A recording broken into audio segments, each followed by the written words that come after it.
pointing out to your sister, to your mother, says, you know, Ma, this Mary, you know who's this Mary? She's the mother of Jesus. She is not Muhammad's wife or daughter or mother. She is the mother of Jesus Christ. And she, in the Quran, we are told, chosen above the women of all nations. You know, Ma, such an honor is not to be found given to Mary, the mother of Jesus, in our Christian Bible. Do you know that, Ma? Mother, do you know? That honor that the Quran gives Maryam alayhi salam is not to be found given to Mary in the Christian Bible. In our own Bible is not there. What makes it so? Why should Muhammad do such a thing? Why should he tell his fellow countrymen, the Arabs, that a Jewess, the mother of Jesus, she was chosen above the women of all nations? He's provoking his people. Because the Jews were looking down upon the Arabs. They said, we Jews, we are the children of Ibrahim, through his legal wife Sarah. And these Arabs are the children through Hagar. They say Hagar, Bibi Hajara. They say she was a woman from Egypt, a slave woman, a bond woman from Egypt. Actually, she was a princess of Egypt. But they say she was a bond woman, a slave woman from Egypt. And these Arabs are the descendant of that bond woman, slave woman. As such, they are worth rubbish. They are nothing. They are Hagarenes, the children of Hagar. And the religion is Hagarism. But this man, Muhammad, is praising this Jewess to the skies. Why? Ma, sister, why would an Arab do such a thing if it was not inspiration from God?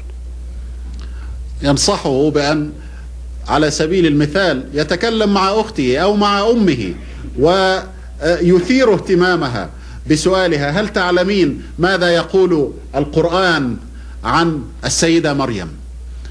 ويقرأ عليها هذه الآيات التي توضح بجلاء أن القرآن يتحدث عن السيدة مريم ويقدرها ويحترمها أكثر من أي تقدير ورد لها في الكتاب المقدس. لماذا؟ على الرغم من أن اليهود، مريم في النهاية هي امرأة من اليهود، كانت امرأة من اليهود، والقرآن الكريم جعل امرأة من اليهود فوق جميع نساء العالمين، واصطفاك على نساء العالمين، علما بأن اليهود أنفسهم يقولون إنهم هم من سلالة إبراهيم عن طريق زوجته الحرة سارة، أما العرب فإنهم من نسل إبراهيم عن طريق زوجته الأمة هاجر. ولهذا يطلقون على العرب أسماء احتقارية مثل الهاجريين أبناء هاجر. وعلى الرغم من ذلك فإن القرآن كتاب المسلمين وضع مريم في مرتبة فوق جميع نساء العالمين، مرتبة لم يضعها فيها كتابهم المقدس. And further, my mother, look at here, chapter 19 of the Quran, chapter 19. The name of that chapter is Surah Maryam. You know, Ma, it means chapter Mary, in honor of the name of the mother of Jesus Christ, in the Quran. Surah Maryam. وفضلا عن ذلك هناك سورة في القرآن خصصت لمريم، هي سورة مريم، السورة رقم 19 في القرآن الكريم. There are other questions. Yeah, now the man asked such an important question and he wants to be fed before he goes. He says, Mother, such an honor is not to be found given to Mary, the mother of Jesus, even in the Christian Bible. We have 66 books. 66 books, but Maryam is not one of them. In the Quran, we have a chapter called Surah Maryam, and on. Find common grounds and deliver the message, inshallah. السؤال التالي موجه إلى الشيخ أحمد ديدات، يقول إن هناك موجود بيننا الآن عدد من نصارى الفلبين، هل من كلمة توجهها لهم؟ The question is, there are some Filipino Christians attending this lecture and here with us. Is there anything that you would like to address to them on this occasion? Well, all what I was talking just now, all about how to talk to the Christian. You see, if they have a question, otherwise I can start delivering another lecture, and another lecture, and another lecture. I can deliver a dozen different lectures. Now, where do I start? So, in other words, if there is a question, what about this or that, it is easier to respond than generally to say, now, what have I to tell you? I can tell you about the Quran, I can tell you about the Bible, I can tell you about crucifixion. Shh, About Christ and Islam, I can give you a dozen different lectures, but what amount of time do we have for doing such exercise? طبعا ليس من المناسب أن يوجه كلمة عامة مع ضيق الوقت، والموضوع متسع ويحتمل العشرات من الموضوعات الأخرى. على كل حال هناك سؤال آخر يسأل عن حال المسلمين في جنوب أفريقيا بعد زوال التفرقة العنصرية. About the condition of Muslims in South Africa after the elimination of apartheid. So, Alhamdulillah, the Muslim at present seems to be on a very good wicket. We seem to be doing very well. We Muslims are less than 2% of the South African population. For every 100 South Africans, there are only about 2 Muslims. Less than 2. For every 100, less than 2. But in government, we are 10%. In the government, the Muslim is 10% of the government. Alhamdulillah. We are less than 2% of the population, but 10% in the government.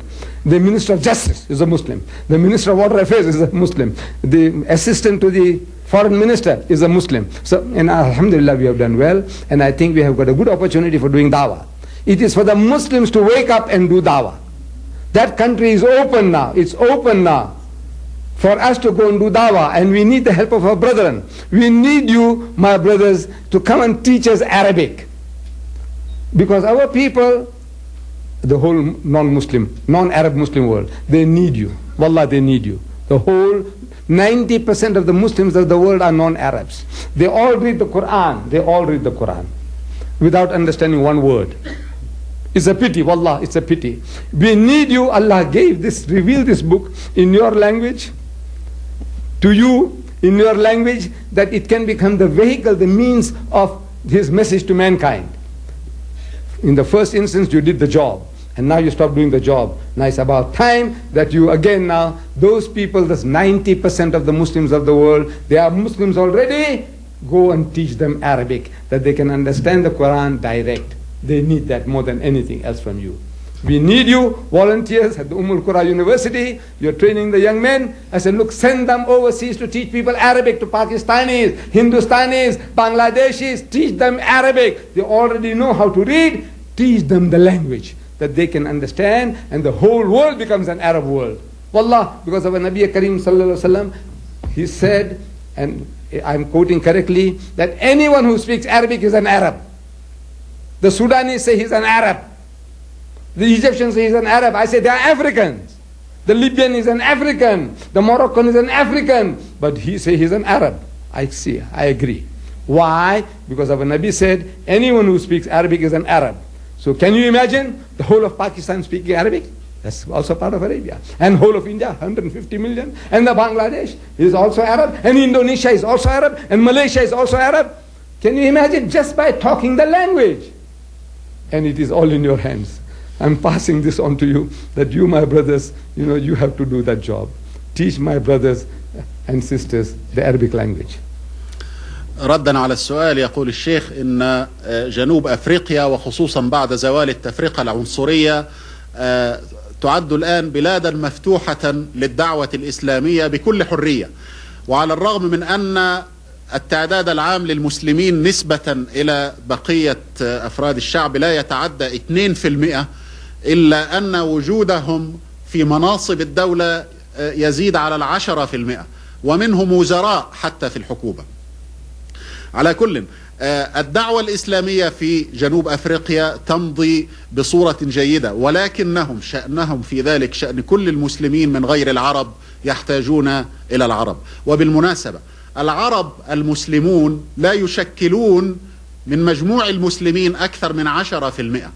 90% من مسلمي العالم غير عرب، وجميعهم في مسيس الحاجة إلى العون من العرب. لماذا؟ لأن هذا القرآن نزل بلسان عربي، لقد نزل بلغة العرب، والمطلوب من العرب أن يعلموه غيرهم من غير العرب حتى ينطقوا به ويفهمون لغته. إن